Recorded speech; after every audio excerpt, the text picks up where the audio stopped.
All right, everybody, we're excited to welcome another College Football Hall of Famer to the stage here at Football Fridays at the Act presented by Guinness. He was a two-time consensus All-America linebacker and still owns the Notre Dame record for career tackles. A first-round draft pick and member of the class of 1982, please help me welcome Bob Crable. Bob, thanks so much for being with us. I think it's right there in your chair. We were just talking. It's been 3 or 4 years since you've been able to come back to campus. What's it like to be back here at Notre Dame? Testing? There you go. Hey, Buck. What's it like to be back on campus? Like we said, my son had been involved for the last 3 years in quarterbacking at the University of St. Francis in Fort Wayne, and it's been a struggle for me to get back because of him playing. When you guys called and said, "Hey, come on up and let's do some magic," it's great. It's great to be back.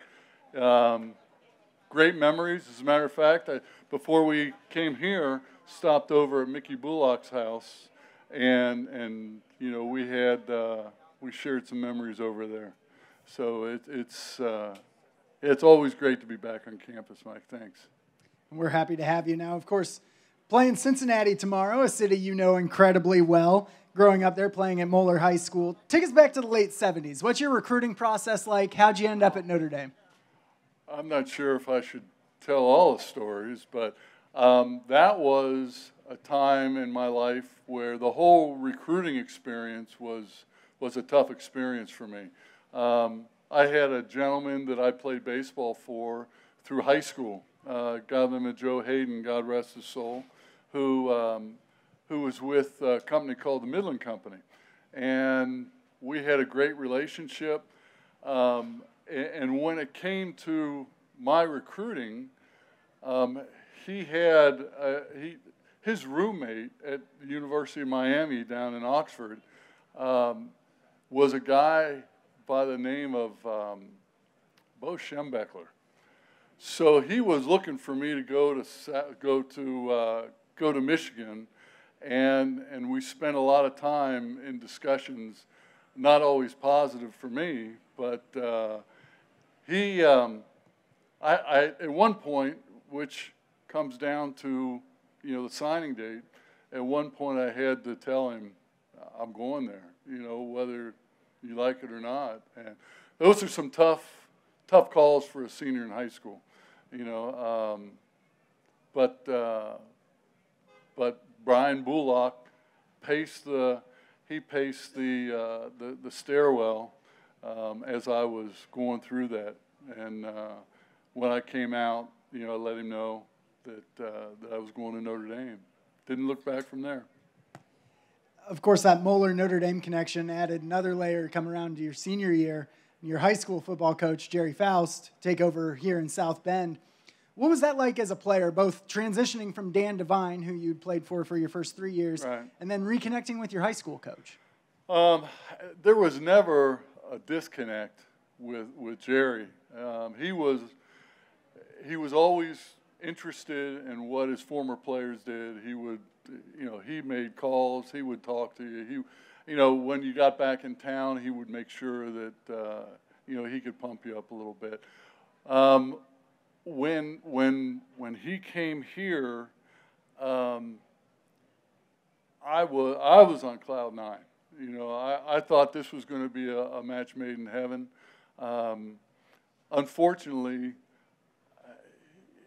he wound up in a position where,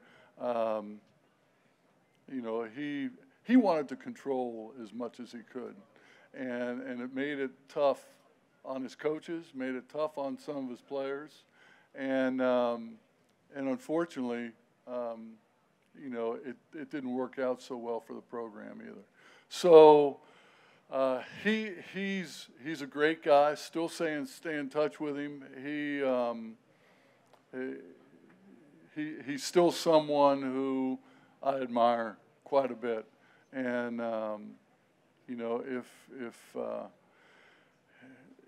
if anyone ever questioned anything about Jerry Faust, it was never his sincerity.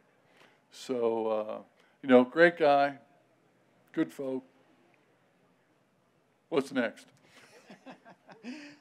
Let's talk about your time at Notre Dame, both for him and for Dan Devine. Right.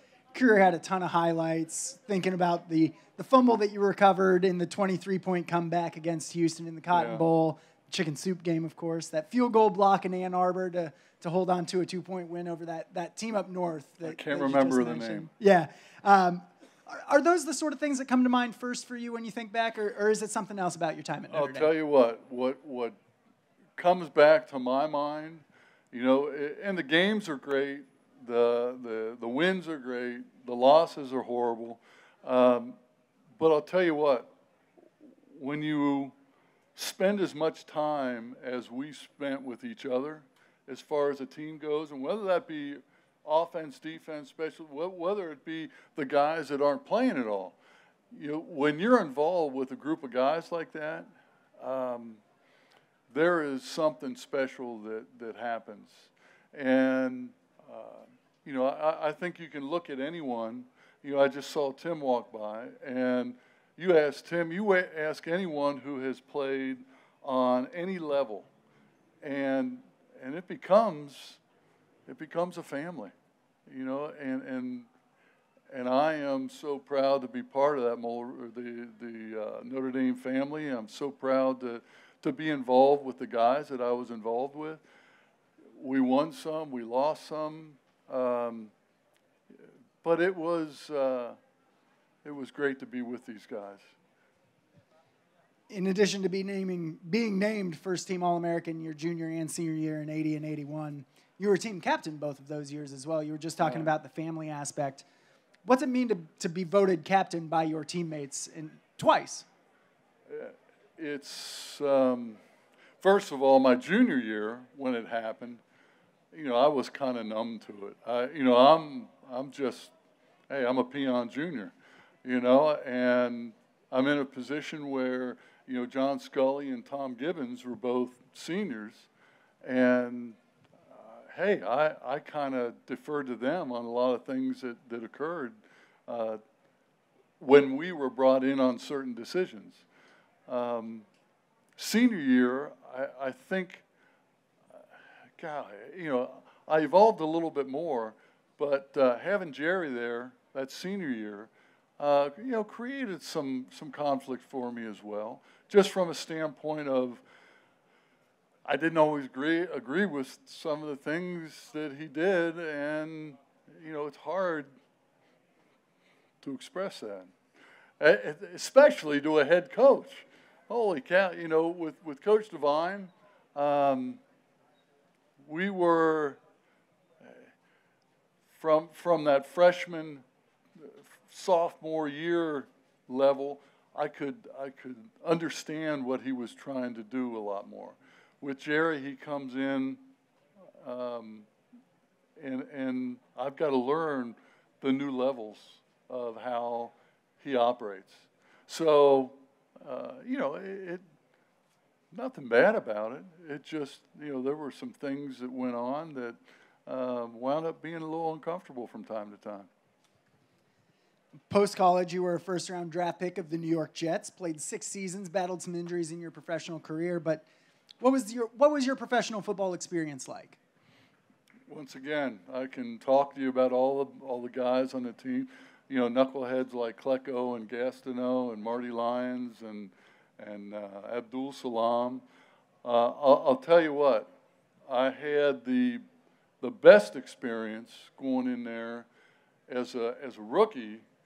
Hey, I go into this, hey, I'm a peon, literally a peon rookie. And, hey, Rook, get this, Rook, do that, and got to a point where a good friend of mine I developed a tremendous friendship with, Lance Mell, and I don't boo, he's a Penn State guy, so, he's still a great guy. But when I met up with Lance used to tell me, you know what, I mean, this was his 3rd year. My first year was his 3rd year. And he says, hey, don't pay any attention to those clowns. You know, it's all part of the game. It's all part of what happens when you're a rookie. You know, get through it, and you're one of the guys. And some of the best advice I ever got. You know, he directed me in a way that that really helped me get through some tough times. And, you know, those guys were harmless. What I talked about my family, they were part of my family as well. So, you know, we had some good times, and, you know, it all worked out for the best. Do you still have an affinity for the Jets? It's become tougher. The affinity I have for them, you know, revolves around the people who are still involved. And I think there's only two people back that are still there that I know were part of the organization when we were there. You know, Woody Johnson is a different bird. I mean, hey, when you got enough money to go in and offer someone, you know, $100 million for a football team, you know, what do you say? Yes, sir. So he never got to know him as well as I knew Leon Hess, but you know, there's still some good people involved in that organization as well. You mentioned your son and Coach Faust. You know, post your playing career, you ended up back in Cincinnati among some other things, but you were a religion teacher and football coach at Moeller High. How about it? What brought you back there, and what was it like following in Coach Faust's footsteps? I started out